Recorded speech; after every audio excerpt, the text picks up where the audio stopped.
কি হবে আমাদের মৃত্যুর পরে আজ আমরা পুরো বিষয়টি জানব যখন আজরাইল আলাইহিসসালাম আমাদের জান কবজ করবেন। তখন মানুষ আমার জানাজায় অংশগ্রহণ করবে। আমাকে কবর দিয়ে মানুষ তার নিজ নিজ কর্মস্থলে চলে যাবে। কার আগে কে তার কর্মস্থলে যাবে তা নিয়ে মানুষ দৌড়াদৌড়ি করবে। জেলেরা মাছ ধরা নিয়ে ব্যস্ত থাকবে। আমার মৃত্যুতে তার কিছু আসে যাবে না। ব্যবসায়ীরা তার ব্যবসায়িক ব্যবসার কাজ নিয়ে ব্যস্ত থাকবে।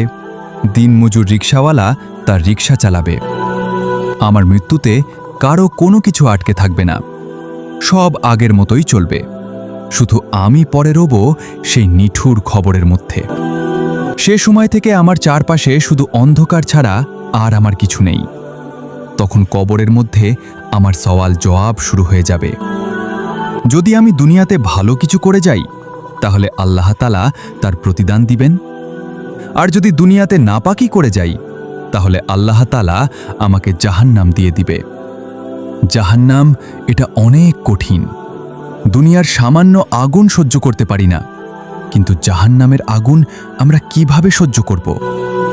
এজন্য বলি, দুনিয়ার পিছে না ছুটে আখিরাতের জন্য কিছু করো, যাতে জাহান্নাম থেকে বাঁচতে পারো।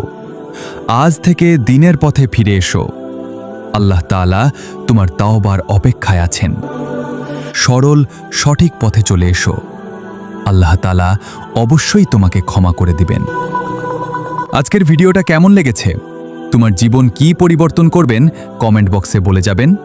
এবং এই ধরনের ভিডিও পেতে সবাই এমআর চৌধুরী চ্যানেলটি সাবস্ক্রাইব করে দিবেন।